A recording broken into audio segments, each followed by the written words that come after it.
পর যখন 12টা বাজে তখন আমরা সিদ্ধান্ত নেই যে না, এখন যাত্রাবাড়ি মোড়টা আমাদের নিতে হবে। যদি না, এই লোকে এগুলো কি বলতেছে? যাত্রাবাড়ি মোড় নাকি তারা স্বাধীন করছে, সে নাকি নেতৃত্ব দিচ্ছে। কত বড় বন্ড, কত বড় মিথ্যাবাদী! মানে বাক স্বাধীনতা আছে বিদায় কি এভাবে মিথ্যা কথা বলে যাবেন একের পর এক? আপনি তো যাত্রাবাড়ির যে জুলাই বিপ্লব ছিল, সেই বিপ্লব আপনি ডাকাতি করে ফেলতেছেন।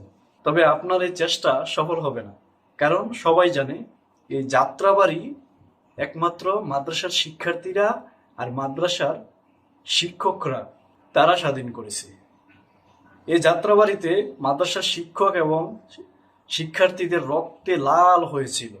আপনি কিভাবে দাবি করেন আপনি যাত্রাবাড়ি দখল করছেন, যাত্রাবাড়ি স্বাধীন করছেন? আপনার নেতৃত্বে যাত্রাবাড়ি স্বাধীন হয়েছে। 5ই আগস্টের আগে কয়জন লোক আপনাকে চিনতো?